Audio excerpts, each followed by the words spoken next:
Hello friends, welcome. আবার একবার সবাইকে স্বাগতম আমাদের ছাত্রছাত্রী বন্ধুরা, সঙ্গে আমাদের সেই সব বন্ধুরা যারা সামনে এসএসসি বা এসএসসি পরীক্ষা দেবে তাদের জন্য। তো আজকে আমরা নতুন একটা ভিডিও নিয়ে হাজির হয়েছি। তোমাদের সবাইকে আবার একবার হার্টিয়েস্ট ওয়েলকাম, মন থেকে স্বাগত জানাই। তবে আজকের বিষয়টা যেটা বোঝাবো, আমাদের পরপর যে দ্বাদশ শ্রেণীর ক্লাসগুলো বা যেগুলো গ্রাজুয়েশন লেভেলের ক্লাসগুলো, যে সাবজেক্টটা হচ্ছে আমাদের জিওগ্রাফি রিলেটেড যে দ্বাদশ শ্রেণীর চ্যাপ্টার গুলো আছে পরপর এবং একাদশ শ্রেণীর চ্যাপ্টার গুলো যে রয়েছে পরপর, সেগুলো আমরা হাজির হচ্ছে নিয়ে এক এক করে, যেগুলো আবার এসএসসি সিলেবাসেও কিন্তু রয়েছে। তো আজকে যে পার্টটা আমি তোমাদের বোঝাবো, গতকালকে আমি একটা ভিডিও দিয়েছিলাম, সেটা ছিল আমাদের ম্যাস মুভমেন্ট বা পুঞ্জিত ক্ষয়, রাইট? জিওমর্ফিক প্রসেসের প্রথম পার্ট যেটা ছিল দ্বাদশ শ্রেণীর থার্ড সেমিস্টার, সেটা ছিল আমাদের ম্যাস মুভমেন্ট। এবং আজকের সেকেন্ড পার্ট হবে, সেটা অবশ্যই আমাদের হবে কি glacial process and landforms. Glacial process and landforms geomorphic প্রসেসের সেকেন্ড পার্ট। অর্থাৎ হিমবাহের যেসব প্রক্রিয়াগুলো হয়, হিমবাহের যেসব ক্রিয়াগুলো হয়, তার সঙ্গে রিলেটেড যে ল্যান্ডফর্ম গুলো আছে, হিমবাহের যে ক্ষয়জাত ভূমিরূপ গুলো আছে এবং সঞ্চয়জাত ভূমিরূপ গুলো আছে, সেগুলো নিয়ে আজকে আমরা আলোচনা করব। অবশ্যই তোমাদেরকে শেষ পর্যন্ত আমাদের ক্লাসে থাকতে হবে, বুঝতে হবে। এই ক্লাসটি করো, তাহলে আশা করি আর কোনো বুঝতে সমস্যা হবে না, তোমরা যে কোনো অ্যান্সার তোমরা সহজেই দিতে পারবে। তো সবার জন্য আমরা ক্লাসটা আমারও শুরু করতে চলেছি। যে জিনিসটা প্রথমে আমাদেরকে জানতে হবে, যেহেতু ক্লাসটা আজকে হিমবাহকে নিয়ে, গ্লাসিয়াল প্রসেসকে নিয়ে, তাই আমাদেরকে প্রথমেই জানতে হবে এই গ্লাসিয়ালটা কি, আসলে এই হিমবাহটা কি। এই হিমবাহের মধ্যে হিম কথাটা রয়েছে, তার মানে বুঝতে পারছি হিম মানে বরফ হবে, আর বাহ মানে হচ্ছে প্রবাহ। যেটা হিমবাহের, যেটা বরফের যেটা মিশ্রণ, বরফের একটা চাই বা বরফের একটা দলা যখন একটা ঢাল বরাবর, বরফের চাই যখন একটা ঢাল বরাবর একদিক থেকে অন্য জায়গায় ধীর গতিতে প্রবাহিত হয়, দ্যাটস কল্ড, আমরা কি বলবো, গ্লাসিয়াল প্রসেস অথবা হিমবাহ। বোঝা গেল? তাহলে বরফের একটা চাই বা বরফের যে আস্তরণ যেগুলো জমছে আমাদের পর্বত গাত্রে অথবা মহাদেশীয় কোনো ভূমিভাগে, সেগুলো একটা নির্দিষ্ট ঢাল বরাবর কি হচ্ছে, একটা নির্দিষ্ট ঢাল বরাবর মাধ্যাকর্ষণ শক্তির সাহায্যে ধীর গতিতে একটা প্রবাহ করছে, হিমবাহ। সেটাকে আমরা হিমবাহ বলবো। এখন জানতে হবে আমাদের যে এই হিমবাহ গুলোর সৃষ্টি কিভাবে হচ্ছে। আমরা হিমবাহের ল্যান্ডফর্মে ঢুকবো, তার আগে জানতে হবে আমাদেরকে হিমবাহ সৃষ্টি কিভাবে হচ্ছে। প্রথমে বলি, আমরা দেখেছি যারা দার্জিলিং গেছি, যারা সিকিম গেছি, যারা হয়তো কাশ্মীরে গেছি, বা যারা যায়নি হয়তো, বা যারা ছবিতে দেখেছি, মুভিতে দেখেছি, সেটা কি হয়, বরফ যে এলাকাগুলো হয়, উচ্চ অক্ষাংশ অথবা শীতল অক্ষাংশ যেগুলো হয়, সেগুলো কিন্তু বরফ বা তুষার পড়ে। এই এই যে তুষারপাত গুলো হচ্ছে এবং ভূমিভাগের উপর পড়ছে, সেগুলোর ঘনত্ব খুব কম। যেগুলো তুলোর মতো দেখতে হয়, পেঁয়াজা তুলোর মতো দেখতে হয়, সেসব তুষার গুলো যে পড়ছে ভূমিভাগের উপর, সেগুলো ঘনত্ব হচ্ছে 0.06 থেকে 0.08 পর্যন্ত। সেগুলো ঘনত্ব খুব কম, সেগুলো পেঁয়াজের তুলোর মতো দেখতে হয়, নরম নরম। বাট যখন ওই একবার তুষারপাত হওয়ার পরে যখন দ্বিতীয়বার তুষারপাত হচ্ছে, তখন নিচের তুষারপাত গুলো উপরে তুষারপাতে কিছু দাবা পড়ে যাচ্ছে, চাপে পড়ে যাচ্ছে। ঠিক আছে? তো যখন চাপে পড়ছে নিচের তুষারপাত গুলো, নতুন যখন কোন তুষারপাত হচ্ছে, তখন নিচের তুষারপাত গুলো চাপের মধ্যে পড়ছে এবং নিচের তুষার গুলো আরো শক্ত হচ্ছে, সংঘবদ্ধ হচ্ছে, কম্প্যাক্ট হচ্ছে, ওকে, কঠিন হচ্ছে আরো। তখন যে প্রথমে যে তুষারপাতটা পড়লো, নরম পেঁয়াজের তুলে হলো, তাকে আমরা বলছি নেভে। তাকে আমরা বলছি নেবে। ভালো করে টার্মস গুলো কিন্তু মনে রাখো, অবশ্যই কাজে দেবে, এগুলো কিন্তু পরীক্ষা দেবে, এসএসসি হোক বা দ্বাদশ শ্রেণী হোক। তাহলে প্রথমে যেসব ছোট ছোট তুষারের টুকরো গুলো পড়ছে, সেগুলোকে আমরা বলছি কি নেভে, যেগুলোর ঘনত্ব হচ্ছে 0.06 থেকে 0.08 পর্যন্ত হতে পারে। ওকে, এগুলো ঘনত্ব খুব কম, এগুলো হচ্ছে নেভে। এই নেভির উপর যখন আবার নতুন করে তুষারপাত হচ্ছে, আবার যখন নতুন করে তুষারপাত হচ্ছে, তখন এগুলো কি হচ্ছে, যখন নতুন করে তুষারপাত হচ্ছে, তখন এগুলোর উপরে যখন পড়ছে, এগুলো কি হচ্ছে, আরো সংঘবদ্ধ হচ্ছে, আরো কম্প্যাক্ট হচ্ছে, আরো ব্রিজ হচ্ছে, কি হচ্ছে, আরো সলিড হচ্ছে। আর যখনই সলিড হচ্ছে, তখন এগুলো কি হচ্ছে, যখনই সলিড হচ্ছে, কঠিন হচ্ছে, তখন এগুলো আরো শক্ত হচ্ছে। তখন এগুলোর নাম কিন্তু পরিবর্তন হয়ে যাচ্ছে, যার ঘনত্ব কিন্তু বেড়ে যাবে। তার মানে মেঘের উপর যখন নতুন করে তুষারপাত হলো, নিচের তুষারপাত গুলো আরো সলিড হলো, তখন এগুলোর নাম হয়ে যাবে ফার্ন। কি বললাম? Fern, FERN, fern. তখন এদের ঘনত্ব কত হবে, তখন এদের ঘনত্ব হয়ে যাবে 0.7 to 0.85 পর্যন্ত এদের ঘনত্ব হবে। তাহলে মেঘের উপরে তুষারপাত হলো, তলাটা শক্ত হয়ে গেল, আরো সলিড হলো, আরো সংঘবদ্ধ হলো, কম্প্যাক্ট হলো, তখন এদের নাম হয়ে যাচ্ছে ফার্ন। তাহলে প্রথমে নেভে হলো, নেভের পর জমে আরো ফার্ন হলো, এবং এরপর যখন আবারও নতুন করে তুষারপাত হবে, যখন সংঘবদ্ধ হলো, যখন আরো কম্প্যাক্ট হলো, যাকে আমরা ফার্ন বলছি, এদের উপর যখন আরো তুষারপাত হবে, তখন নিচের গুলো আরো শক্ত হবে। যত একটার পর একটা তুষারপাতের উপর তুষারপাত করতে শুরু করবে, তখন যত তলার তুষারপাত গুলো আরো তলায় চলে যাবে, অনেকটা চাপের মধ্যে থাকবে। আর চাপের মধ্যে থাকলে সেগুলোকে সংঘবদ্ধ হয়, কঠিন হয়, সলিড হয়। তখন এগুলোর ঘনত্ব কিন্তু পৌঁছে যাবে কোথায়? এগুলোর ঘনত্ব তখন পৌঁছে যাবে 0.9 পর্যন্ত বা তার বেশি, গ্রেটার দ্যান 0.9। তখন এগুলোই হয়ে যাবে আমাদের কি? এগুলোই হয়ে যাবে হিমবাহ, যেগুলোকে আবার বলা হয়, কি বলবো আমরা, যেগুলোকে বলা হয় আইস। তাহলে বোঝা গেল? তাহলে প্রথম যে তুষারপাত হচ্ছে, যেগুলো নরম তাজা তুলোর মতো হয়, সেগুলো হচ্ছে নেভে। নেভের উপর আরো তুষারপাত হলে এই নেভে তখন হয়ে যাবে ফার্ন। ফার্ন গুলো আরো সংঘবদ্ধ এবং কঠিন হয়ে গেলে এই ফার্ন গুলো তখন হয়ে যাবে বরফে রূপান্তরিত হবে, তখন সেগুলোকেই বললাম ওরা আইস। এইভাবেই আমাদের হিমবাহ গুলো উৎপন্ন হয়। Is it clear? পুরো পরিষ্কার? নেভে, ফার্ন, আইস, পুরো ক্লিয়ার? এখন জানতে হবে আমাদের হিমবাহ কত প্রকার। ওকে, আমরা এটা বুঝছি। আমাদেরকে জানতে হবে হিমবাহ কত প্রকার হতে পারে। হয়তো এটা আমরা জানি সবাই যে উচ্চ অক্ষাংশে শীতলতার কারণে বরফ জমে তুষারপাত হয়, তার মানে উচ্চ অক্ষাংশতে পড়বে। তাছাড়া যেসব আরো শীতল অঞ্চল যুক্ত হয়তো পর্বত, আমরা জানি ভূমি থেকে যত উপরের থেকে উঠবে তাপমাত্রা কমতে থাকে। প্রতি 1000 মিটার উচ্চতায় 6.4 ডিগ্রি সেন্টিগ্রেড করে তাপমাত্রা কমে। ফলে স্বাভাবিকভাবে পর্বত গাঁথগুলো কি হয়? পর্বতের মাথার মধ্যে তুষার বা বরফ পড়ে। Is it clear? তাহলে হয় উচ্চ অক্ষাংশে হাই ল্যাটিটিউডে হবে, অথবা হতে পারে কোথায়? পর্বতের উপরে। তো এইরকম ভাবে আমরা হিমবাহকে 3 ভাগে ভাগ করতে পারি। ফার্স্ট কি? ফার্স্ট আমরা বলতে পারি মহাদেশীয় হিমবাহ, কন্টিনেন্টাল গ্লেশিয়ার। কি বলবো? মহাদেশীয় হিমবাহ, কন্টিনেন্টাল গ্লেশিয়ার আমরা বলবো। কন্টিনেন্টাল গ্লেশিয়ার, মহাদেশীয়। যখন মহাদেশের বিস্তর এলাকায়, যখন মহাদেশের অনেক এলাকা জুড়ে যখন আমাদের তুষারপাত গুলো হবে, যখন জমবে আমাদের বরফের অংশগুলো, তখন সেটা হবে মহাদেশীয় হিমবাহ। Is it clear? সেকেন্ডলি যেটা হবে আমাদের, wait just a minute, secondly যেটা আমাদের হবে সেটা হবে কি? পার্বত্য হিমবাহ। ভালো করে বুঝে দেখবে কথাগুলো, প্রত্যেকটাকে নিয়ে ইম্পর্টেন্ট পয়েন্ট আমি বলছি। এসএসসি পরীক্ষার জন্য হোক কিংবা দ্বাদশ শ্রেণীর ফার্স্ট সেমিস্টারের জন্য হোক, দুটো কিন্তু এমসিকিউ। সো এই জিনিসগুলোর টার্ম গুলো কিন্তু অবশ্যই তোমাদের মনে রাখতে হবে, তোমাদের বুঝতে সুবিধা হবে। আশা করি এই ভিডিওর সঙ্গে থাকলে, এই পেজের সঙ্গে থাকলে তোমরা কিন্তু অবশ্যই উপকৃত হবে। তাহলে আমরা কি দেখতে পেলাম? প্রথমে দেখতে পেলাম মহাদেশীয় হিমবাহ, মহাদেশীয় বিস্তর এলাকা জুড়ে হবে। সেকেন্ডলি পার্বত্য হিমবাহ হবে, যেগুলো আমরা কি বলছি? Highland glacier. ওকে, সেগুলো কি পর্বত গাত্র বেয়ে নিচে নেমে আসে। পর্বতের উপরে যখন যাবে, এখান থেকে যখন হিমবাহ প্রবাহিত হবে, তখন সেটাকে পার্বত্য হিমবাহ।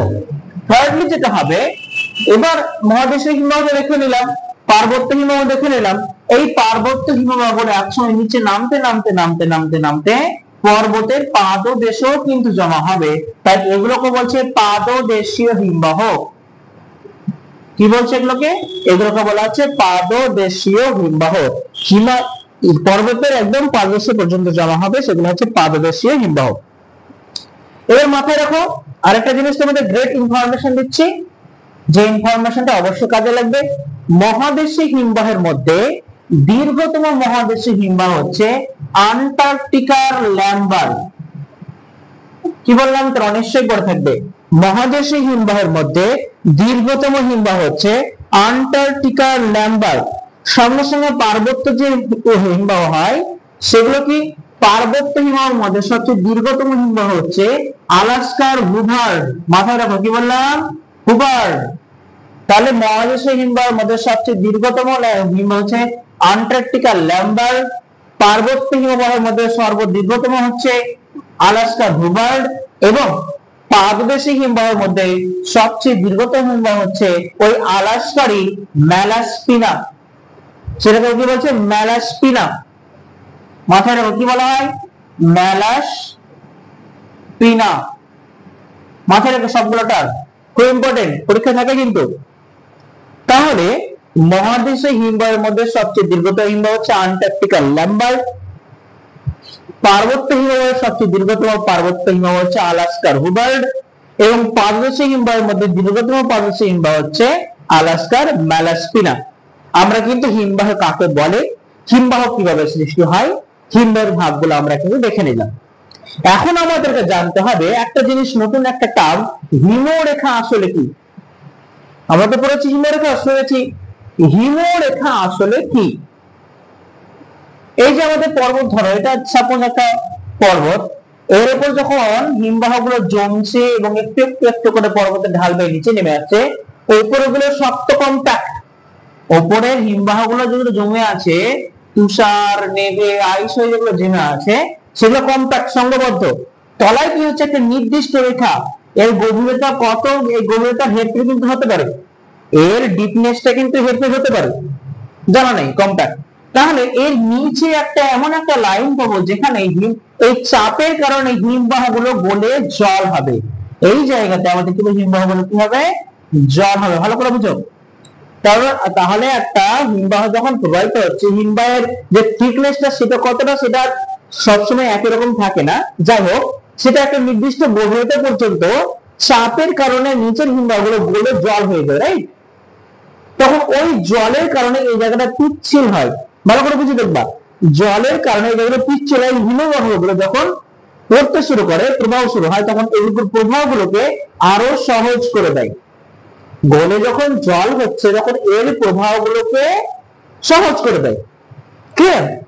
এখন মনে করো যে কাল্পনিক রেখা বরাবর, যে একটা কাল্পনিক রেখা বরাবর হিমবাহ গুলো প্রবাহিত হচ্ছে, ঢাল দিয়ে নিচের দিকে নামছে, সেই কাল্পনিক রেখার নামই হচ্ছে হিমরেখা।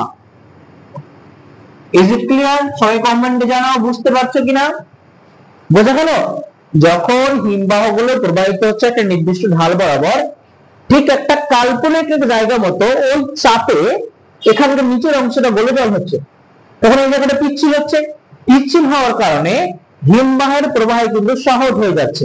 ফলে এই কাল্পনিক রেখাটাকে আমরা বলছি হিমরেখা। যে রেখা বরাবর হিমবাহ গুলো কি হয়, প্রবাহিত হয়, সেই রেখাটাকে বলছি আমরা হিমরেখা। Is it clear? বুঝতে পারলাম? চলো, আমরা হিমবাহ কাকে বলে, হিমবাহ কত প্রকার জেনে গেলাম, হিমরেখা কি জেনে গেলাম, নেভে কি জেনে গেলাম। এখন আমাদের আসল যে মূল স্রোত, সেটা আমরা এখন জানবো। অর্থাৎ হিমবাহের ফলে সৃষ্ট ভূমিরূপ গুলো, কিভাবে ভূমিরূপের সৃষ্টি হয়, তার দুটো প্রক্রিয়া কিন্তু আছে।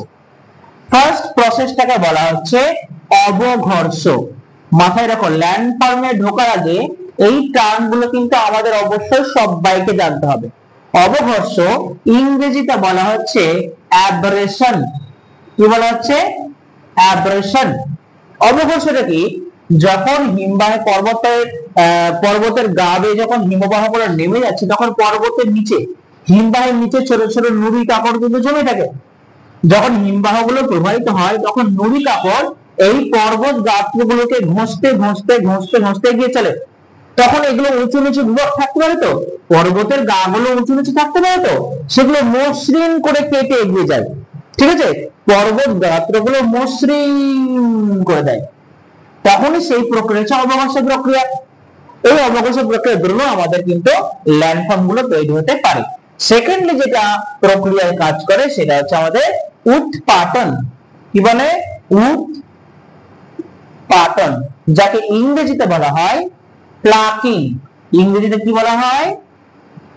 প্লাকিং বলা হয়। প্লাক মানে তুলে নেওয়া, খিঁচে নেওয়া, হ্যাঁচকা টান দিয়ে বের করে নেওয়া। আমরা প্লাক শব্দটা ইউজ করি কখন? ইউজ করি যখন ধরো কোন একটা জিনিসের লেগে আছে, কোন তার লেগে আছে, হ্যাঁচকা টান দিয়ে বের করে নিলাম, সেটা হচ্ছে প্লাকিং। প্লাকিং মানে কি? তুলে নেওয়া, ছিঁড়ে নেওয়া। ঠিক ওইভাবে যখন পর্বত গাত্রতে হিমবাহগুলো নেমে আসে, তখন আগের থেকেই যখন অবঘর্ষ প্রক্রিয়ার ফাটল বা দারণ সৃষ্টি হয়, তখন কি করে হিমবাহগুলো কোনো কোনো বড় শিলাখণ্ডকে তার সঙ্গে করে নিজের গতির দিকে এগিয়ে নিয়ে চলে। মানে এই অংশটা শিলা পর্বত গাত্রের শিলাখণ্ডগুলোকে উপরে নিয়ে প্রবাহিত হয়। এই পর্বগাত্রের আলগা হয়ে যাওয়া শিলাখণ্ডকে উপরে নিয়ে প্রবাহিত হয়, তখনই সেটা হচ্ছে উৎপাটন বা প্লাকিং। তাহলে হিমবাহ দুটো প্রক্রিয়া কাজ করে, মেইনলি দুটো প্রক্রিয়া কাজ করে, একটা হচ্ছে অবঘর্ষ আব্রাশন, আর একটা হচ্ছে উৎপাটন বা প্লাকিং। তবে হিমবাহ আরেকটা প্রক্রিয়া ক্ষয় কাজ করে থাকে, যেটা ততটা গুরুত্বপূর্ণ নয়। ওকে, তাহলে আবার হিমবাহ কিন্তু তিনটে ল্যান্ডফর্ম মানে তিনটে প্রবাহে কাজ করে। ও যেমন ক্ষয়ও করে, ও কিন্তু বহনও করে নিয়ে যায়, ও কিন্তু সঞ্চয় করে। আমরা ক্ষয়জাত ভূমিরূপ এবং সঞ্চয়জাত ভূমিরূপ গুলো আলোচনা করব। প্রসেস শেষ, আমাদের কি কি কাজ করে আমরা সেগুলো দেখে নিলাম।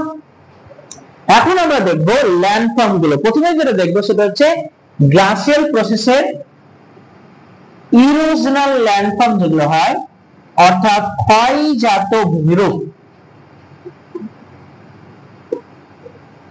ক্ষয়জাত ভূমিরূপ গুলো আমরা দেখবো, ভালো করে বোঝার চেষ্টা করবে, এই ডায়াগ্রাম গুলো ভালো করে আয়ত্ত করার চেষ্টা করবে। এরপরে কিন্তু তোমাদের বই খুলে দেখতে হবে না, তোমরা কিন্তু অলরেডি কিন্তু এর অ্যান্সার দিতে পারবে, শুধু ভিডিওটা একটু মন দিয়ে দেখতে হবে। প্রথম যেটা আসবে হিমবাহের ক্ষয়কার্যভাবে প্রথম একদম গুরুত্বপূর্ণ যে পয়েন্টটা আসবে সেটাই হচ্ছে 1 নম্বর, সেটা হচ্ছে শার্ক। এই শার্ক সেই শার্ক না, এই শার্ক সেই মাছ শার্ক না, এই শার্ক হচ্ছে CIRQUE শার্ক। একে কড়িও বলা হয়, একে কড়িও বলা হয়, CORRIE। তাহলে ইরোশনাল ল্যান্ডফর্মের মধ্যে প্রথমেই যেটা দেখতে পাবো সেটা হচ্ছে শার্ক। এখন জানতে হবে শার্ক কিভাবে গঠিত হয়, শার্কের আকার আকৃতি কেমন। এটা আমরা ডায়াগ্রাম আঁকি, দেখো এটা আমাদের হিমবাহ, এটা একটা আমাদের পার্বত্য এলাকা, রাইট? পার্বত্য এলাকা, পার্বত্য এলাকায় হিমবাহ হলো প্রবাহিত হচ্ছে, অবঘর্ষ কাজ করছে, উৎপাদন কাজ করছে, ঘর্ষণ কাজ করছে। ফলে হিমবাহের গাত্রগুলা কি হয়, অবঘর্ষের প্রভাব ক্ষয়িত হতে শুরু করে। অবঘর্ষ হিমবাহের গাত্রগুলো, পর্বতের গাত্রগুলো ক্ষয়িত হতে শুরু করে। ক্ষয়িত হওয়া শুরু করার পর এই জায়গাটা ঠিক অবতল আকৃতি প্রাপ্ত হয়, ঠিক অবতল আকৃতি প্রাপ্ত হয়, এইভাবে ঠিক অবতল আকৃতি প্রাপ্ত হয়। আমরা যদি এইরকম ধরো এখানে আবারও একটা বর্ষ যদি আমরা দেখতে পাই, এখানে একটা অবতল আকৃতি হবে, আবার এদিকেও কিন্তু ক্ষয় হবে, এই অবতল আকৃতি হবে, এই যে অবতল আকৃতি, এই যে অবতল আকৃতি হবে না, তখন একটা অবতল আকৃতি প্রাপ্ত হয়। তখন দেখতে মনে হয় হাতলওয়ালা ডেক চেয়ারের মতো। আমরা চেয়ারে বসেছি, হাতলওয়ালা যেগুলো চেয়ার হয়, দুই হাত রাখি আমরা, হাতলওয়ালা ডেক চেয়ারের মতো দেখতে হয়। তখন এটাকেই বলছি আমরা শার্ক। যখন হিমবাহ প্রবাহকালে ক্ষয় করতে করতে আসে, তখন একটা অবতল আকৃতি ভূমিরূপ সৃষ্টি হয় এবং সেটা এরকম আকৃতি ধারণ করে, ঠিক দেখতে একটা হাতল চেয়ার, হাতল বলা চেয়ারের মতো। ওকে, সেটা হচ্ছে আমাদেরকে শার্ক, এটাকে আমরা বলছি শার্ক। এবার যেহেতু এই জায়গাটা গর্ত হয়ে গেছে, এই জায়গাটা যেহেতু গর্ত হয়ে গেছে, শার্ক অবতল আকৃতি প্রাপ্ত হয়েছে, কখনো কখনো তুষার গলা জল এই গর্তগুলোকে ফিল করে দেয়। কি বললাম? তুষার গলা জল এই গর্তগুলোকে কি করে ফিল করে দেয়, তখন হ্রদ সৃষ্টি হয়। আর এগুলোকেই বলছে শার্ক হ্রদ, এগুলোকেই বলছে কি শার্ক হ্রদ। তাহলে আমরা জানলাম এটা হচ্ছে শার্ক, এই গর্তগুলো তৈরি করছে সেগুলো হচ্ছে শার্ক। কিন্তু শার্কে বরফগুলো জল পড়ে যখন হ্রদের সৃষ্টি করে, সেগুলো হচ্ছে শার্ক হ্রদ। এখন এইরকম যদি অনেকগুলো শার্ক পাশাপাশি অবস্থান করে অপোজিট সাইডে, এমনি আরেকটা ওইদিকে পর্বতগাত্র আছে, আবার একটা শার্ক তৈরি হলো, এবার হিমবাহ ক্ষয় করতে করতে আবার একটা শার্ক তৈরি হলো, হলো তো? তাহলে যখন এইসব পরপর শার্ক গুলো তৈরি হবে, তখন এই হিমবাহের এই ধারগুলো কিন্তু আরো তীক্ষ্ণ হবে, উপরের ধারগুলো আরো তীক্ষ্ণ হবে, উপরের ধারগুলো আরো তীক্ষ্ণ হবে, কারণ হিমবাহ সেগুলো ক্ষয় করতে করতে নিয়ে আসছে, হিমবাহ সেগুলো কিন্তু ক্ষয় করতে করতে নিয়ে আসছে তো এগুলো আরো তীক্ষ্ণ হবে এবং এখানে একটা তীক্ষ্ণ আকৃতির প্রাচীর তৈরি হবে। ভালো করে বুঝে দেখো, যখন এখানে শার্ক তৈরি হলো, এখানে শার্ক তৈরি হলো, যখন এগুলো আয়তনে আরো একটু বড় হচ্ছে, পিছন দিক আরো বেশি করে ক্ষতি করছে, ক্ষয় করছে, তখন এই ধারগুলো কিন্তু আরো তীক্ষ্ণ হচ্ছে। দেখো ভালো করে, এগুলো কিন্তু আরো তীক্ষ্ণ হচ্ছে, আর এগুলোকেই বলছি আমরা অ্যারেট। কি বলছি আমরা? অ্যারেট। এগুলোকে আমরা বলছি অ্যারেট। যখন পাশাপাশি দুটি সার্কের মধ্যবর্তী এলাকা, পাশাপাশি দুটি সার্কের মধ্যবর্তী এলাকা এর ফলে তীক্ষ্ণ হয়ে দাঁড়িয়ে থাকে, তখন সেগুলোকে আমরা বলছি অ্যারেট। এগুলো অ্যারেট, এটাও অ্যারেট। ওকে, বোঝা গেল? পাশাপাশি অবস্থিত দুটি সার্কের মধ্যবর্তী যে খাড়া দেয়াল, পাশাপাশি দুটি সার্কের মধ্যবর্তী যে খাড়া দেয়াল সৃষ্টি হচ্ছে, সেটাই হচ্ছে আমাদের কি অ্যারেট। তাহলে প্রথমে বুঝলাম সার্ক, হাতেওয়ালা ডেকচিয়ারের মতো জল জমলে তৈরি হলো সার্ক হ্রদ, দুটি সার্কের মধ্যবর্তী একটা খাড়া দেয়াল তৈরি হলো, সেটা হচ্ছে অ্যারেট। এবং অনেকগুলো সার্ক যখন পাশাপাশি অবস্থান করবে, তখন ক্ষয় হতে হতে হতে এই চূড়াটা পরবর্তী চূড়া আরো তীক্ষ্ণ হবে, পর্বতের চূড়াগুলো আরো তীক্ষ্ণ হবে। কি হবে? আরো তীক্ষ্ণ হবে। তখন এটা পিরামিডের মতো দেখতে হবে, এই জায়গাটা কি হবে? পিরামিডের মতো দেখতে হবে। পরপর অপোজিশনে যখন এই সার্কগুলো তৈরি হবে, তখন চূড়াটা আরো তীক্ষ্ণ হবে। তখন এই জন্য এই অবস্থানটাকে বলা হচ্ছে পিরামিড চূড়া, পিরামিড চূড়া, পিরামিডাল পিক বলা হয়। ওকে, তাহলে বুঝলাম কি, প্রথম যে পয়েন্ট আমরা ধরেছিলাম সার্ক, প্রথম সার্ক দেখলাম, সার্কের ভিতর জল জমলো তৈরি হলো সার্ক হ্রদ, দুটি পাশাপাশি সার্কের মধ্যবর্তী তীক্ষ্ণ যে খাড়া দেয়াল, সেটা হচ্ছে অ্যারেট। অনেকগুলো যখন সার্ক পাশাপাশি অবস্থান করবে, তখন পর্বতের মাথাটা আরো সরু হবে, আরো তীক্ষ্ণ হবে, তখন তাকে বলবো আমরা পিরামিড চূড়া। জেনে রাখো, সার্ক বিভিন্ন দেশে বিভিন্ন নামে ডাকা হয়, সার্ককে বিভিন্ন দেশে বিভিন্ন নামে ডাকা হয়। যেমন জার্মানিতে, নোট করো, নোট করো, জার্মানিতে এটাকে কার বলা হয়, আর কি বলা হয়? তারপর স্কটল্যান্ডে, স্কটল্যান্ডে জার্মানিতে কার বলা হয়, এবং স্কটল্যান্ডে বলা হয় করি, স্কটল্যান্ডে কি বলা হয়? করি। এবং স্ক্যান্ডিনেভিয়া বিভিন্ন এলাকায় বিভিন্ন নামে ডাকা হয়। স্ক্যান্ডিনেভিয়ান বলা হয়, কখনো জেডেল বলা হয়। নোট করো, তোমাদের কিন্তু অবশ্যই কাজে দেবে। কখনো জেডেল বলা হয়, কখনো আবার কখনো কি বলা হয়? কখনো জেডেল বলা হয়, আবার কখনো বটন বলা হয়।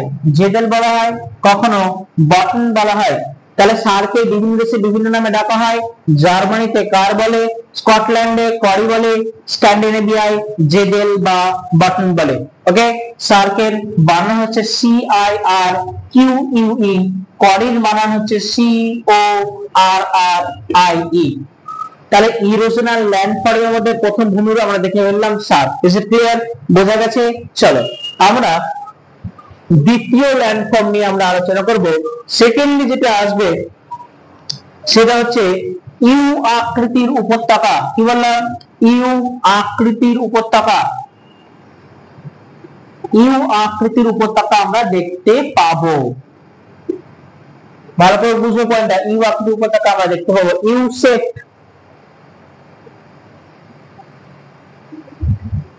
দেখো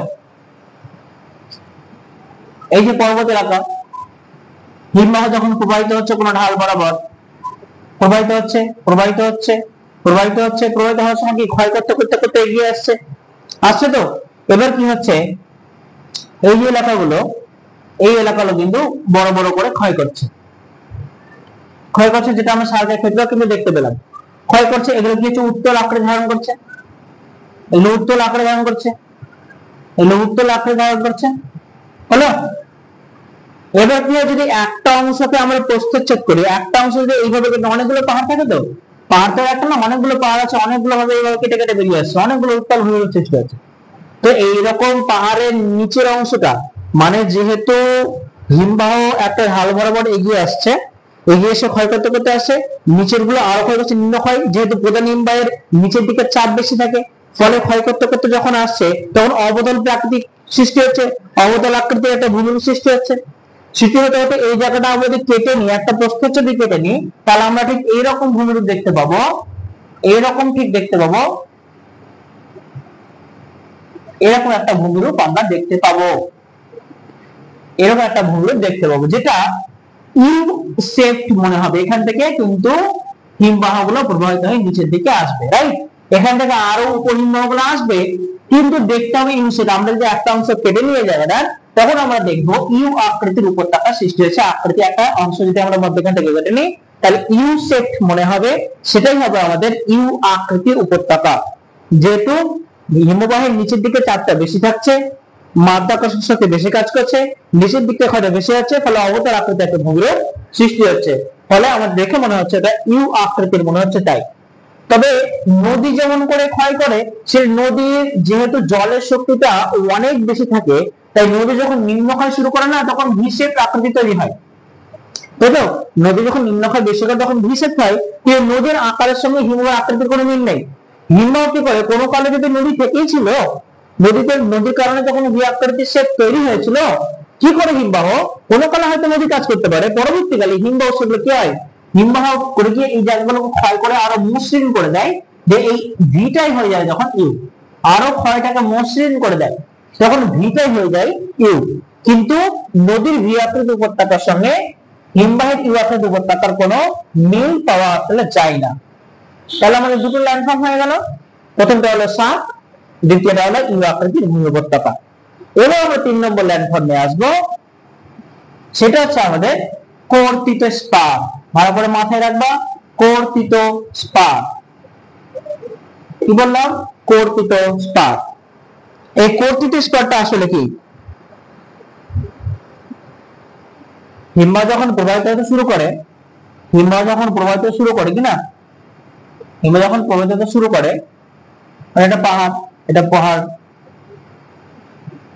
হিমবাহ যখন প্রবাহিত হতে শুরু করে, তখন এই যে তীক্ষ্ণ ভূমিগুলো আগে থেকে সৃষ্টি হয়ে থাকে, তীক্ষ্ণ ভূমিগুলো আগে থেকে সৃষ্টি হয়ে থাকে, হিমবাহ যখন প্রবাহিত হয়, তখন এই তীক্ষ্ণ ভূমিগুলো থাকে না, এগুলোকে কেটে মসৃণ করে নেয়। ভালো করে বোঝো, হিমবাহের আগে থেকেই যখন তীক্ষ্ণ ঢাল বা দেয়াল গুলো থাকে, হিমবাহ প্রবাহিত হওয়ার সময় এই তীক্ষ্ণ ঢালগুলো আর তীক্ষ্ণ থাকে না, ঘর্ষণের কারণে এগুলো মসৃণ হয়ে যায়। কি বললাম? ঘর্ষণের কারণে এগুলো মসৃণ হয়ে যায় এবং প্রবাহিত হতে শুরু করে। এই জিনিসটাকে বলা হচ্ছে আমাদের কর্তিত স্পার। এই জায়গাটাকে বলা হচ্ছে আমাদের কর্তিত স্পার। ঠিক আছে?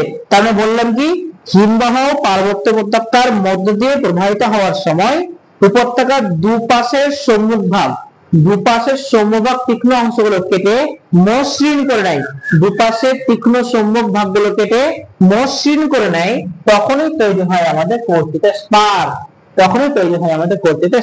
বোঝা গেল? এর সঙ্গে সঙ্গে রিলেটেড যেটা আছে, 4 নম্বর পয়েন্ট যেটা আমরা আলোচনা করব, সেটা হচ্ছে খুব গুরুত্বপূর্ণ একটা ল্যান্ডফর্ম, সেটা হচ্ছে আমাদের ফিয়র্ড। সেটাকে কি বলে আমাদের? ফিয়র্ড। বাংলায় যাকে খাঁড়ি বলা হয়, এর বানান কিন্তু এফ আই নয়, এফ জেড, ফিয়র্ড বলা হয়। ফিয়র্ডটা আসলে কি? খাঁড়ি। খাঁড়ি মানে কি? সাধারণ কথায় খাঁড়ি বলতে আমরা যেটা বুঝি, যে একটা অবতল ভূমিভাগের পাশে, একটা অবতল ভূমিভাগের নিচে যখন জল জমে একটা হ্রদের সৃষ্টি করে, তখন সেটা খাঁড়ি হয়। এটা সাধারণত আমরা জানি। এখন দেখো হিমবাহের কাজের ফলে কিভাবে খাঁড়িটা সৃষ্টি হচ্ছে। যদি হিমবাহ এলাকাটা যখন কোনো পার্বত্য এলাকা সমুদ্রের উপকূলের ঠিক কাছে অবস্থান করে, ভালো করে বুঝবা, যখন পর্বত গাত্র সমুদ্র উপকূলের খুব কাছাকাছি অবস্থান করে, লাইক ধরো এটা কোনো হিমবাহ, এটা কোনো হিমবাহ যুক্ত পাহাড়, এর যে পাদদেশ রয়েছে, এই পাদদেশ দিয়ে একটা সমুদ্রের উপকূল ভাগে মিশছে, ঠিক আছে? সমুদ্রের উপকূল ভাগে মিশছে, এটা আমাদের সমুদ্র। এই জায়গাটা থেকে আমাদের সমুদ্র শুরু হচ্ছে, ওকে? সমুদ্রের পৃষ্ঠ শুরু হচ্ছে। বাট কি হয়, যখন হিমবাহ সৃষ্টি হচ্ছে, হিমবাহ যখন প্রবাহ হচ্ছে কিনা, হিমবাহ যখন ঢাল বরাবর নিচে নেমে আসছে, তখন একটা ক্ষয় করছে। ক্ষয় করার ফলে কি হচ্ছে, এরকম ক্ষয় করতে করতে করতে করতে এই যে ঢালটা, এটার ঢালটা মানে এটার গর্তটা সমুদ্র পৃষ্ঠের অনেক নিচে অবস্থান করে, ক্ষয় করতে করতে আসে। তো তখন যে এই ঢালটা ছিল, এই ঢালটাকে ক্ষয় করে দেয়। পাহাড়টা ঠিক, পার্বত্য এলাকা ঠিক দেখতে এরকম হয়। তখন এই জায়গাটা যে হিমবাহ প্রবাহ ঘটলো, এই জায়গাটা যখন এই যে ঢালটা, এই যে গর্তটা সমুদ্র পৃষ্ঠের নিচ পর্যন্ত চলে যায়। সমুদ্র পৃষ্ঠ যেখান থেকে শুরু হচ্ছে তার নিচ পর্যন্ত চলে আসে, ঠিক আছে। এরকম একটা গর্ত সৃষ্টি করে, রাইট। গর্তের সৃষ্টি যখন করলো তখন কি হয়, এই হিমবাহগুলো যখন অপসারিত হয়, যখন শরৎকাল আসে বা যখন তোমার উইন্টার সিজন যখন পেরিয়ে যায়, সাময়িকভাবে অন্য সিজন এসে পড়ে, তাপমাত্রা বৃদ্ধি পেতে শুরু করে, এই হিমবাহগুলো তখন থাকে না, তখন কিন্তু বাষ্পীভূত হয়ে যায়, তখন ওদের পুনঃক্লাস গ্রহণ ঘটে যায়।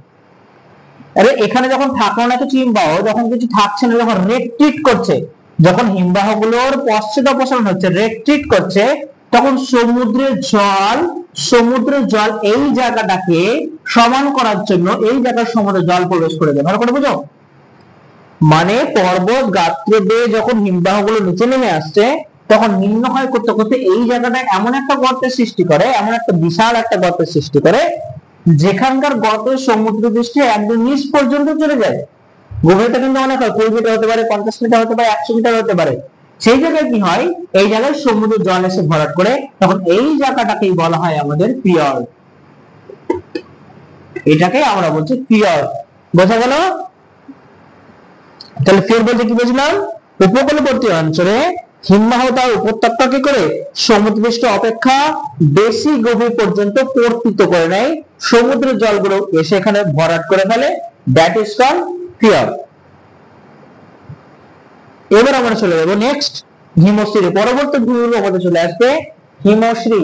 কি ভালো লাগছে সবাইকে? তো যদি বুঝতে পারবে অবশ্যই কমেন্টে জানিয়ে কেমন লাগছে তোমাদের, জিনিসগুলো বুঝতে তোমাদের কেমন লাগছে, আরো সহজ হয়ে যাচ্ছে কিনা আমাদেরকে জানাও। ওকে, এবার আমরা 5 নম্বর পয়েন্টে চলে আসবো, যে পয়েন্টটা হচ্ছে আমাদের হিমশিরি। কি বললাম? হিমশিরি। ওকে, এটা কিভাবে সৃষ্টি হয় দেখো। পর্বত এলাকা, হিমবাহ হচ্ছে ক্ষয় করছে, ক্ষয়টা এমন হয়, ক্ষয়টা কিন্তু সব জায়গায় সমান হয় না। ওকে, ক্ষয়টা কিন্তু সব জায়গায় সমান হয় না, কখনো বেশি ক্ষয় হয়, কখনো কম ক্ষয় হয়, কখনো বেশি ক্ষয় হয়, কখনো কম ক্ষয় হয়। এইভাবে ক্ষয় করতে করতে করতে হিমবাহ কিন্তু এগিয়ে চলে, এইভাবে ক্ষয় করতে করতে করতে হিমবাহ কি করে এগিয়ে চলে। সবসময় সমান ক্ষয় করবে এমন কোনো ব্যাপার নেই। হিমবাহ গুলো বেশি সংঘবদ্ধ হলে, হিমবাহের চাপ যদি বেশি হয়, তাহলে তারা কিন্তু বেশি ক্ষয় করবে। তো একটা ঠিক এরকম ল্যান্ডফর্ম তৈরি হবে, ল্যান্ডফর্ম তৈরি হওয়ার পরে দেখবে একটা ধাপের মতো সৃষ্টি করতে, দেখো ঢাল, অবতল একটা ভূমিরূপ, আবার ঢাল, এইভাবে চলতে শুরু করে, এইভাবে ক্ষয় করতে করতে চলতে শুরু করে। দেখো ঠিক শ্রীবত মনে হচ্ছে, এটা একটা ধাপ, এটা একটা ধাপ মনে হচ্ছে, এই ধাপ দিয়ে আমরা উঠতে পারবো, শ্রীবত মনে হচ্ছে না? তো ক্ষয় করতে করতে যখন এগিয়ে যাচ্ছে, কোনো জায়গায় কম ক্ষয় করছে, কোনো জায়গায় বেশি ক্ষয় করছে, খাড়া তৈরি হচ্ছে, কোনো জায়গায় সমতল তৈরি হচ্ছে। এই কারণে এই ভূমিরূপটাকে বলা হচ্ছে আমাদের হিমশিরি। এটাকে বলা হচ্ছে আমাদের হিমশিরি। এই হিমশিরির সঙ্গে যুক্ত 3টা প্রধান একটা শব্দ রয়েছে, এই শব্দগুলো তোমাদের জানতে হবে, যে শব্দটা থেকে তোমাদের কিন্তু প্রশ্ন কিন্তু আসবে।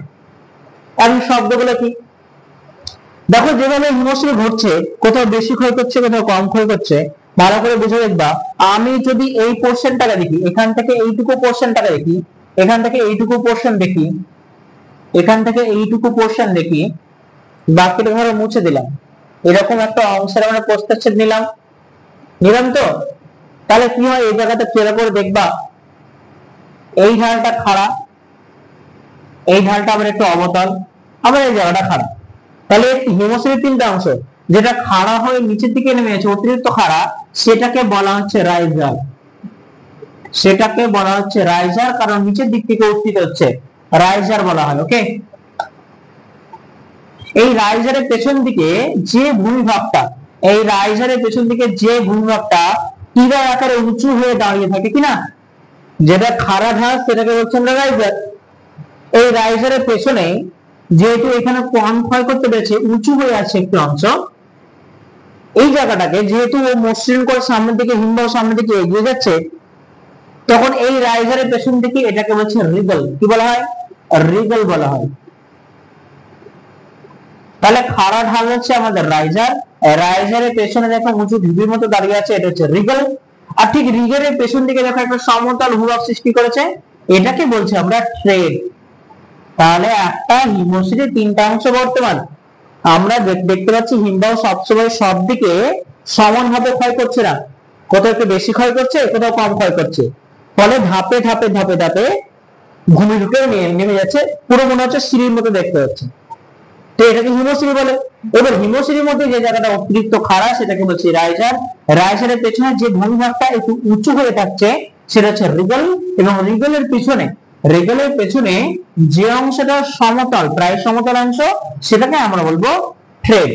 তাহলে 5 নম্বর ভূমিরূপ আমাদের হিমশিরি হয়ে গেল।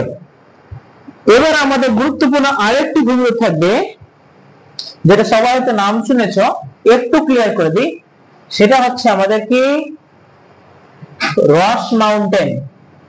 6 নম্বর ভূমিরূপ রস মাউন্টেন। কোন কোন বইতে বাংলায় কিন্তু রসে মোতানে লেখা থাকে, রসে মোতানে লেখা থাকে, আসলে এর বানান হচ্ছে ROCHE, রস, মোতানে হচ্ছে মাউন্টেন, MOUNTONNE। এটাকেই বাংলায় উচ্চারণ আছে রসে মোতানে। তোমরা কি বলবে না রস মাউন্টেন, অথবা হতে পারে রসে মোতানে, এই একটা ভূমিরূপ আমাদের সৃষ্টি হয়। ভালো করে দেখবে রসমোতনে ভূমিভাগটা, ঠিক আছে। এবার হিমবাহ যখন প্রবাহিত হচ্ছে, ভালো করে বুঝে দেখো, হিমবাহ যখন প্রবাহিত হচ্ছে এইভাবে, বুঝে দেখো, হিমবাহ যখন এইরকম জায়গা দিয়ে প্রবাহিত হচ্ছে তখন এইভাবে উপরে উঠবে কিছুটা, যেহেতু একটা খাড়া ঢাল তৈরি হয়েছে, একটা ঢিবি আছে, একটা উঁচু একটা জায়গা। হিমবাহ প্রবাহ পথের মধ্যে কোনো উঁচু জায়গা পড়ে গেলে, কোনো উঁচু ভূভাগ পড়ে গেলে, তখন এই জায়গায় খুব ধীর গতিতে প্রবাহিত হয়। কারণ আমরা জানি মাধ্যাকর্ষণ শক্তি যেহেতু আছে, সেহেতু নিচের দিকে কর্তনটা বেশি করবে, কিন্তু উপর দিকে কিন্তু অতটা শক্তি প্রয়োগ করতে পারবে না, মসৃণ ভাবে ধীর গতিতে এগোবে। ঠিক তেমন ভাবে হিমবাহের এই জায়গায় ধীর গতিতে যায় এবং এই জায়গাগুলো ঠিক মসৃণ হয়। পরক্ষণে যখন এই হিমবাহটা এই হিমবাহটাকে পার করে যখন এই জায়গায় এসে পৌঁছবে, তখন এই জায়গায় হঠাৎ ঢালটা বেড়ে যাবে। এটা নিচ থেকে উপরে উঠছিল, কিন্তু তারপরে তো উপর থেকে নিচের দিকে নামবে। উপর থেকে যখন নিচের দিকে নামবে, হঠাৎ তার গতি কিন্তু বেড়ে যাবে। গতিটা কি হবে? স্পিড কিন্তু বেড়ে যাবে। ফলে এই জায়গাতে বেশি ক্ষয় করবে হিমবাহ, এই জায়গাতে বেশি ক্ষয় করবে। উত্তল থেকে যখন অবতলের দিকে আসবে, তখন হিমবাহ এই জায়গায় বেশি ক্ষয় করবে। তখন হিমবাহ এরকম দেখতে হবে না, হিমবাহের এই দিকে ঢাল, দুপুর দিকে ঢাল কিন্তু খাড়া হয়ে যাবে। এরকম করে পদার্থগুলো কিন্তু ভেঙে পড়তে লাগবে। এই রকম আকৃতির ভূমিভাগকে আমরা বলছি রসের মতনে। Is it clear? কি বললাম? হিমবাহের প্রভাবতে যখন কোনো উঁচু ভূভাগ দেওয়া হয়ে যাবে, হিমবাহের প্রভাবের দিকটা কিন্তু মসৃণ ভাবে আস্তে আস্তে আস্তে আস্তে করতে করবে, এই জায়গায় কম ক্ষয় করবে। ফলে উল্টো দিকে যখন ওই প্রভাব পড়বে, উল্টো দিকে বিপরীত দিকে যখন চলে আসবে, হঠাৎ তার ঢালটা বেড়ে যাবে। বেড়ে যাওয়ার ফলে হিমবাহের গতিও কিন্তু বেড়ে যাবে। তখন এই জায়গাগুলোকে বেশি করে ক্ষয় করবে, এই গাছগুলো তখন স্টিপ হয়ে যাবে, খাড়া হয়ে যাবে। তখন এইরকম ভূমিরূপকে বলা হচ্ছে রসে মতনে। বোঝা গেল? এটাকে বলা হচ্ছে রসে মতনে। তবে এরকমই দেখতে অনেকটা, কিন্তু পুরোটা নয়। আর একটা ভূমিরূপ আমরা দেখতে পাই, এটাকে মুছে দিই। 7 নম্বর চলে আসবো,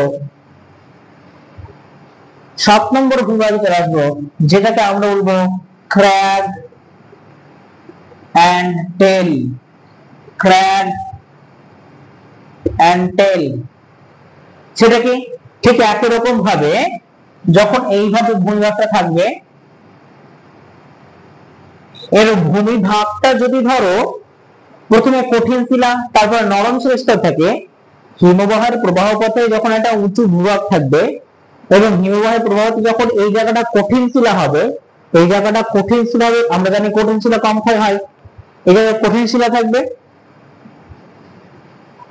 এই জায়গাটা কঠিন। কিন্তু ঠিক তার উল্টো দিকে কঠিন শিলার পাশাপাশি যদি নরম শিলা থাকে, ভালো করে বুঝে দেখবা, হিমবাহ প্রবাহ পথে যখন কঠিন শিলা নরম শিলা পাশাপাশি অবস্থান করবে, তখন এই জায়গায় কম ক্ষয় করবে, এই জায়গায় স্মুথ তৈরি হবে, স্মুথ ভূমিভাগ তৈরি হবে, স্মুথ থাকবে, স্মুথ থাকবে। কিন্তু এই জায়গায় নরম শিলা থাকে, ব্যাপারটা হচ্ছে নরম শিলা বেশি ক্ষয় করতে হয়, কিন্তু এই নরম শিলাটাকে বাঁচিয়ে নেয় এই কঠিন শিলাটা। অর্থাৎ এই শিলাগুলো তখন বেশি ক্ষয়প্রাপ্ত হয় না। কঠিন শিলা নরম শিলাকে বাঁচিয়ে আঘাত থেকে। আমাদের শরীরে যেমন চামড়া আমাদের বাইরের আঘাত থেকে শরীরকে রক্ষা করে, মাংসপিণ্ডকে রক্ষা করে, ঠিক তেমনি নরম শিলার আগে দিকে কঠিন শিলা থাকার জন্য নরম শিলাকে প্রতিহত করে, ক্ষয় থেকে প্রতিহত করে, রক্ষা করে। ফলে এই জায়গাটা দেখবে একটা পুচ্ছের মতো তৈরি হবে, ভাবে তৈরি হবে, এটা নরম শিলার স্তর। তখন হিমবাহ গুলো এইভাবে যাওয়ার সময় এইভাবে প্রবাহিত হবে। তার মানে কঠিন শিলা থাকার জন্য নরম শিলাগুলো ক্ষয়ের হাত থেকে বেঁচে যায়। তখন কঠিন শিলা থাকার জন্য নরম শিলাগুলো ক্ষয়ের হাত থেকে বেঁচে যায়। Is it clear? বেঁচে যাওয়ার জন্য এই যে উঁচু ভূমাকৃতি থাকলো, এটাকে বলবো আমরা ক্র্যাগ। আর যেহেতু নরম শিলা বেঁচে গেছে এবং অনেক দূর পর্যন্ত বিস্তার ঘটেছে লেজের মতো, সেজন্য এই অংশটাকে বলা হবে টেল। তাহলে হিমবাহ প্রবাহপথে যখন কঠিন এবং কোমল শিলা পরপর থাকে, তখন কঠিন শিলা নরম শিলাকে আঘাত হাত থেকে বাঁচায় এবং এটা অনেক দূর পর্যন্ত বিস্তার লাভ করে। নরম শিলা তখন কম ক্ষয়প্রাপ্ত হয়। ফলে এই কঠিন শিলা যুক্ত উঁচু ভূভাগকে বলা হচ্ছে ক্র্যাক, এবং তারপরে উল্টো দিকে নরম শিলা স্তরকে বলা হচ্ছে টেল, কারণ এটা লেজের মতো কিন্তু বিস্তার লাভ করে। কঠিন শিলা অপর পাশে লেজের মতো বিস্তার লাভ করে, দ্যাট ইজ কল্ড টেল। বোঝা গেল? Is it clear? চলে গেল আমাদের 7 নম্বর ভূভাগ। 8 নম্বর যেটা আসবে আমাদের, সেটা হচ্ছে আরেকটি গুরুত্বপূর্ণ ভূভাগ, যার নাম হচ্ছে ঝুলন্ত উপত্যকা। কি বললাম? ঝুলন্ত উপত্যকা বা হ্যাঙ্গিং ভ্যালি। ঝুলন্ত উপত্যকা বা হ্যাঙ্গিং ভ্যালি।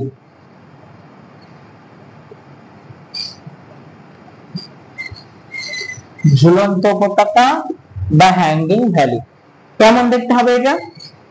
ধরো প্রধান হিমবাহ আছে, এর সারিবদ্ধ পর্বতে অবস্থান আছে,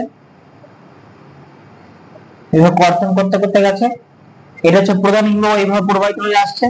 এদিকে আমাদের কিছু পাহাড় আছে, হ্যাঁ, এবার প্রধান হিমবাহ গুলো এইভাবে আসছে, এগুলো প্রধান হিমবাহ জানি আমরা, বেশি ক্ষয় করে, বেশি গতি থাকে প্রধান হিমবাহের। সঙ্গে সঙ্গে এই পাশ দিয়ে কিন্তু ছোট ছোট হিমবাহ গুলো এভাবে পড়তে লাগে। তো এটা প্রধান হিমবাহ। পাশাপাশি নদী যেমন হয় না, নদী উপনদী হয় না, এটার মধ্যে চলে গেল, গতিপথ চলে গেল। পাশাপাশি এখান থেকে আরো একটা উপনদী যুক্ত হলো, আরো উপনদী যুক্ত হলো। তো উপনদীর গতি কম থাকে, প্রধান নদীর স্রোত বেশি থাকে। তো প্রধান হিমবাহ যখন যায় এইভাবে, তখন দুপাশ থেকে কি হয়, অপ্রধান হিমবাহ গুলো এখানে এসে মিশে, তখন এরকম একটা ঢাল সৃষ্টি হয়। এই জায়গাটা মোশনাল কেটে বেরিয়ে যায়, হ্যাঁ, এভাবে চলে যায়। তো এইভাবে প্রধান হিমবাহের উপরে যখন অপ্রধান হিমবাহ গুলো এইভাবে মেশে না, তখন মনে হয় যে অপ্রধান হিমবাহ গুলো প্রধান হিমবাহের উপর ঝুলে ঝুলে রয়েছে। কি অবস্থায় রয়েছে? ঝুলে ঝুলে রয়েছে। That is called hanging valley বা ঝুলন্ত উপত্যকা। তার প্রধান কারণ প্রধান হিমবাহ গেল, অপ্রধান হিমবাহ গুলো এসে মিশলো, ফলে মনে হলো অপ্রধান হিমবাহ গুলো প্রধান হিমবাহের মধ্যে ঝুলে অবস্থান করছে। That is called hanging valley অর ঝুলন্ত উপত্যকা। বোঝা গেল? মেন জিনিসগুলো কিন্তু তোমাদের ইরোশনাল ল্যান্ডফর্মের মধ্যে মেন জিনিসগুলো কিন্তু দেখানো হয়ে গেল। ইরোশনাল ল্যান্ডফর্মের মধ্যে এগুলোই কিন্তু মেন। সেখানে আরো কিছু কিছু ছোট ছোট ভূমিরূপ থাকতে পারে। আর একটা যেটা ভূমিরূপ থাকে সেটা হিম পরীক্ষা বলা হয়। হিম পরীক্ষাটা কি একটু বলে দিই আমি। 9 নম্বর যদি 9 নম্বর ল্যান্ডফর্ম আমাদের দাঁড়াবে কি হিম পরীক্ষা। হিম পরীক্ষা, এই পরীক্ষা মানে আমরা জানি ট্রেঞ্চ। ট্রেঞ্চ মানে অনেক বড় গর্ত। তাহলে হিমবাহ প্রবাহকালে, হিমবাহ যখন প্রবাহকালে পড়ছে, তখন এর মধ্যে হয়তো গোটা গোটা অনেক বড় বড় নুড়ি পাথর থাকে, তাই তো, অনেক বড় বোল্ডার থাকে। প্লাকিং করার সময় হিমবাহ যখন প্লাকিং করে, যখন জমে থেকে যায়, হিমবাহগুলো যখন প্রবাহ পথে আসে, তখন হিমবাহগুলোকে নিচে এই বোল্ডার গুলোকে জমা করে না, মানে হিমবাহের তলায় বোল্ডার গুলো পড়ে যায়। বোল্ডার গুলো পড়ার ফলে কি হয়, এই জায়গা থেকে অনেক জমে আসে, এই জায়গাতে হিমবাহ পাস করতে পারছে না, হিমবাহগুলো এর উপর দিয়ে চলে যাচ্ছে।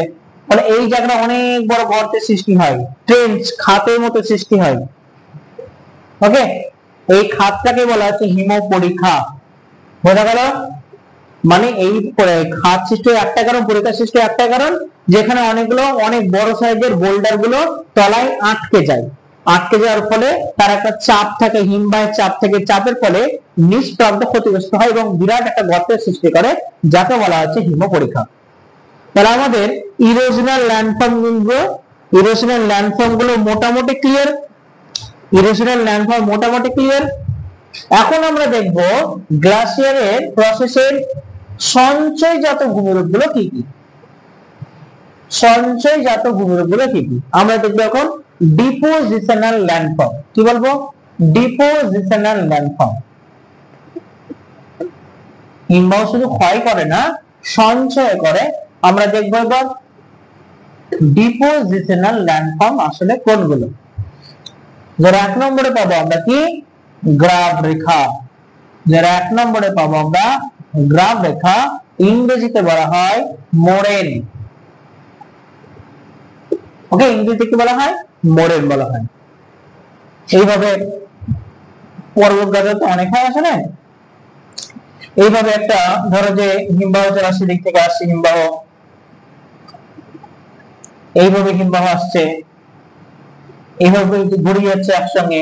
কখনো কখনো এই জায়গায় দুটো হিমবাহ এসে মিল করছে, মিল ঘটার পর তো কি হয়, এই যে এই দিক থেকে হিমবাহ গুলো প্রবাহিত হচ্ছে, এদিক থেকে হিমবাহ গুলো প্রবাহিত হচ্ছে, হচ্ছে তো। প্রবাহের সময় এর তলদেশে যে ছোট ছোট নুড়ি পাথরগুলো হয়, এর সাইডে জমা করতে থাকে। এগুলোর পাশাপাশি প্রবাহটা জমা করতে করতে আসে। হ্যাঁ, এগুলোর পাশে কিন্তু অনেকগুলো নুড়ি পাথর বালি কিন্তু জমা করতে করতে করতে করতে আসে। এই নুড়ি পাথরগুলো জমা করতে করতে আসে, এইগুলোই হচ্ছে গ্রাব রেখা।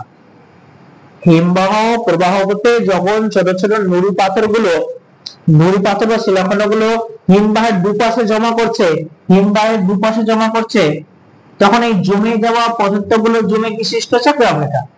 এখন এই গ্রাব রেখা বিভিন্ন ধরনের হতে পারে। যদি মনে করো পাশে সৃষ্টি হয়েছে, দেখো হিমবাহের এই পাশে পার্শ্ববর্তী অঞ্চলে সৃষ্টি হয়েছে, তাহলে এটাকে আমরা বলি পার্শ্ব গ্রাব রেখা। যদি মনে করো এই প্রান্ত, এটা কি প্রান্তদেশ, এখানে জমা করেছে হয়তো, যদি প্রান্ত ভাগে অবস্থান করে এটাকে আমরা বলবো প্রান্ত গ্রাব রেখা। ভালো করে মন দিয়ে বোঝো। যদি হিমবাহের প্রভাবতে দুই পাশে ল্যান্ডফর্ম গুলো, নুড়িখণ্ড শিলাখণ্ড গুলো জমা করে, তখন সেটা পার্শ্ব গ্রাব রেখা। যখন প্রান্ত ভাগে জমা করে তখন প্রান্ত গ্রাব রেখা। যখন আবার দুটো হিমবাহ পরস্পর মিলিত হয়, তখন মধ্যখানে কিছু শিলাখণ্ড জমা করে, এগুলোকে বলা হয় মধ্য গ্রাব রেখা। এইভাবে জমা হওয়ার আকৃতিগত দিক থেকে গ্রাব রেখাগুলো বিভিন্ন নাম হয়, ঠিক আছে? কখনো পার্শ্ব, কখনো প্রান্ত, কখনো বা মধ্য গ্রাব রেখা, কখনো বা রোজেন গ্রাব রেখা হয়, ঠিক আছে? রোজেনটা কি? আবার ধরো এক তো ভূমিরূপ সৃষ্টি করেছে, জমা করেছে, সব জিনিসগুলো জমা করেছে, একটা ভূমি সৃষ্টি হয়েছে, আর আবার পরবর্তীকালে আবার যখন হিমবাহ হচ্ছে তখন এর উপর আবারও চাপছে, মানে চাপতে চাপতে যাচ্ছে, একটা গ্রাব রেখার উপর আরো গ্রাব রেখা সৃষ্টি হচ্ছে, একটা গ্রাব রেখার উপর আবারও গ্রাব রেখা সৃষ্টি হচ্ছে, এই যে একটার উপর চেপে যাচ্ছে, এটাকে বলা হয় রোজেন গ্রাব রেখা। কি বলবো এটাকে? এটাকে বলবো রোজেন গ্রাব রেখা। আবার এইরকম গ্রাব রেখাগুলো ভালো করে বুঝো, গ্রাব রেখা তো অনেক রকম ভাগ আছে, তোমরা হয়তো 3টে পড়েছিলে, নতুন কিছু জানতে পারলে তো অবশ্যই ভালো লাগবে, এগুলো তো পরীক্ষাতে দেবে। তার মানে এই গ্রাব রেখাগুলো, হিমবাহের প্রভাবতে গ্রাব রেখাগুলো নুড়ি পাথর শিলাখণ্ড যখন বলয় আকারে জমা হতে শুরু করে, গোল আকারে জমাতে শুরু করে, তখন এটাকে বলা হয় লোবেট গ্রাব রেখা। কি বলা হয়? লোবেট গ্রাব রেখা, লোবেট গ্রাব রেখা। তাহলে সঞ্চয়জাত ভূমিরূপের প্রধান ভূমিরূপ আমরা দেখিয়ে দিলাম গ্রাব রেখা। যখন হিমবাহ প্রভাবতে এদিক থেকে আসতে পারে, এদিক থেকে আসতে পারে, মধ্যখান দিক থেকে আসতে পারে, প্রভাবতে যখন পাশাপাশি ছোট ছোট শিলাখণ্ড গুলো হতে পারে নুড়ি, হতে পারে বালি, জমা করে, দুপাশে যখন জমা করে তখন তাকে বলে পার্শ্বগ্রাব রেখা। দুপাশে জমা করলে পার্শ্বগ্রাব রেখা। যখন এগুলো প্রভাবতে নিয়ে চলে যাচ্ছে, আবার সামনের দিকে এগোচ্ছে, তখন সামনে যখন জমা করছে তখন প্রান্তগ্রাব রেখা। যখন দুটো গ্রাব রেখা, যখন দুটো হিমবাহ পাশাপাশি মিলিত হচ্ছে, তখন মধ্যখানে একটা গ্রাব রেখা সৃষ্টি করছে, সেটা হচ্ছে আমাদের মধ্য গ্রাব রেখা। বলয় আকারে জমা করলে সেটা লোবেট গ্রাব রেখা। এবং যেটা বললাম গ্রাব রেখার উপরে আবার গ্রাব রেখা জমা হলে সেটাকে বলবো আমরা রোজেন গ্রাব রেখা। তাহলে সঞ্চয়িত ভূমিরূপের প্রধান একটা ভাগ সেটা দেখালাম গ্রাব রেখা। চলে আসছি আমরা সেকেন্ড পার্ট। সেকেন্ড পার্টে আমরা কি দেখতে পাবো? সেকেন্ড ভূমিরূপ দেখতে পাবো আমরা, কি দেখতে পাবো? ড্রামলিন। ভালো করে বোঝো, বিখ্যাত একটা ভূমিরূপ ড্রামলিন।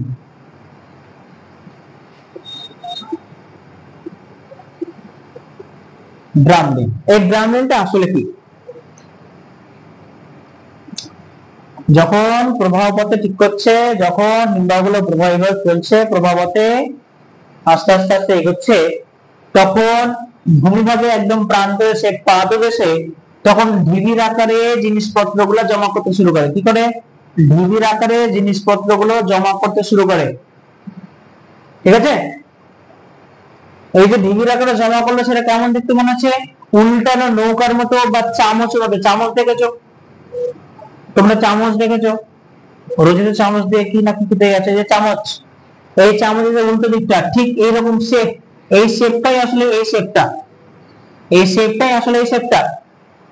তাহলে ব্যাপারটা হচ্ছে হিমবাহ প্রবাহের অভিমুখে সারিবদ্ধভাবে ক্ষুদ্র ক্ষুদ্র মানে ছোট ছোট উত্তল ভূমিরূপ একত্রে অবস্থান করে। হিমবাহের প্রবাহ পথে ছোট্ট ছোট্ট উত্তলমুখী কিছু ভূমিরূপ একত্রে অবস্থান করে, এগুলো হচ্ছে ড্রামলিন, যেগুলো দেখতে উল্টানো নৌকার মতো হয় অথবা ঠিক চামচের মতো হয়। এবার ব্যাপারটা হচ্ছে একসঙ্গে যখন অনেকগুলো ড্রামলিন থাকে, তখন মনে হয় এগুলোকে ঝুড়ি ভর্তি ডিমের মতো দেখায়। ডিমটাও তো উত্তল হয়, তো মনে হয় এগুলো কি মনে হয় একটা ভূমির উপর ঝুড়ি ভর্তি ডিমের মতো দেখায়, ঝুড়ি ভর্তি ডিমের মতো দেখায়। ঠিক আছে? এই জন্য এগুলোকে বলা হয়, এগুলো কি বলা হয়? ডিম ভর্তি ঝুড়ি ভূমিরূপ। এগুলোকে বলা হয় ডিম, ডিমের ঝুড়ি না ভূমিরূপ বা বাস্কেট অফ এগ রক্স। এগুলোকে বলা হয় Vazquez of egg rocks.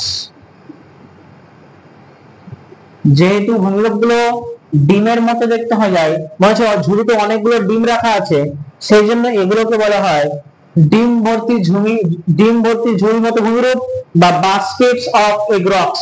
Vazquez of egg rocks বোঝা গেল? ড্রামলিন বোঝা গেল? গুড। চলো আমরা নেক্সট ভূমিরূপ দেখাবো, সেটা হচ্ছে বোল্ডার ক্লে। 3 নম্বর আসবে আমাদের বোল্ডার ক্লে। সঞ্চয়জাত ভূমিরূপের 3 নম্বর ভাগ বোল্ডার ক্লে। এই বোল্ডার ক্লে আছে কি? বোল্ডার বুঝতে পারছি অনেক বড় শিলাখণ্ড, যথেষ্ট ভারী হবে। বোল্ডার আমরা বুঝতে পারছি অনেক বড় শিলাখণ্ড। হিমবাহের প্রবাহ পথে, হিমবাহের প্রবাহ যখন উৎপাটন প্রক্রিয়ায়, প্লাকিং প্রক্রিয়ায় শিলাখণ্ডে মানে পর্বত গাত্রে যখন ফাটল সৃষ্টি হয়, উৎপাটন প্রক্রিয়ায় শিলাখণ্ডগুলো উপরে নিয়ে বাইরে বেরিয়ে আসে, তেমন একটা বোল্ডার হতে পারে। বোল্ডার যখন কাদার সঙ্গে প্রবাহিত হয়, কাদা বালির সঙ্গে প্রবাহ ঘটে, মানে এটা তখন সম্ভব হবে যখন হিমবাহের তলদেশ গলে গলে যাবে। হিমবাহ প্রবাহিত হচ্ছে তো, হিমরেখার নিচে যে জল গলে যায়, যে স্তরে জল গলে যায়, আমরা একটু আগে পড়েছিলাম হিমরেখা কি আসলে, সে একটা তলের ন্যায় জল যখন প্রবাহিত হয়, তখন হিমবাহের গতিকে ত্বরান্বিত করে, তখন এই বোল্ডারের সাথে কিছু কিছু কাদাও চলে আসে এবং জমা করে পাদদেশে। এটা হচ্ছে আমাদের বোল্ডার ক্লে। ওকে, বোল্ডার ক্লে বলা হয় বা টিল বলা হয়। হিমবাহের বরফ গলে গেলে পর্বতের পাদদেশে ইতস্তত ভাবে কাদার সাথে বোল্ডার গুলো জমা হয়, এটাই হচ্ছে আমাদের বোল্ডার ক্লে। 4 নম্বর চলে আসি। 4 নম্বর হচ্ছে আমাদের আগামক। হিমবাহের সঞ্চয় কার্যের পরবর্তী ভূমিরূপ হচ্ছে আমাদের আগামুখ। আগামুখটা আসলে কি? যখন হিমবাহের গতিপথে, যখন হিমবাহের গতিপথে উৎপাটন প্রক্রিয়ায় শিলাখণ্ডগুলোকে নিচে নেমে এসে জমা করে, সমতল ভূভাগে জমা করে কিনা, সমতল ভূভাগে জমা করে, তখন এদের যে ক্যারেক্টারিস্টিক্স, স্থানীয় যেসব শিলাখণ্ডগুলো আছে, তলায় যেসব শিলাখণ্ডগুলো আছে, এগুলোর যা বৈশিষ্ট্য, এই বোল্ডারের বৈশিষ্ট্য কিন্তু সেম হয় না। এগুলোর হিমবাহ যখন পর্বত কেটে বের করে নিয়ে আসছে, এই যে বোল্ডার গুলো, বোল্ডারের যা যা ক্যারেক্টার হয়, বৈশিষ্ট্য হয়, প্রকৃতি হয়, নেচার হয়, এই স্থানীয় স্থানীয় শিলাখণ্ডের সঙ্গে কোনো মিল থাকে না। এগুলো যা যা মাটির নিচে যা যা পদার্থগুলো থাকে, এগুলোর সাথে মিল থাকে না। এই জন্য এগুলোকে বলা হয় আগামুখ। কি বলা হয়? এগুলোকে বলা হয় আগামুখ। এগুলোকে বলা হয় আগামুখ। স্থলশীলের সঙ্গে কোনো মিল নেই, সে সমস্ত বিস্তীর্ণ অঞ্চলে অবস্থান করে বলে এদেরকে বলা হয় আগামক। তাহলে সঞ্চয় কাজের ফলে একবার রিপিটেশন করে দিই, আমাদের কিন্তু ইরোশনাল এবং ডিপোজিশনাল ল্যান্ডফর্ম গুলো হিমবাহের ফলে তৈরি হয়ে গেল। আমরা কি কি দেখলাম?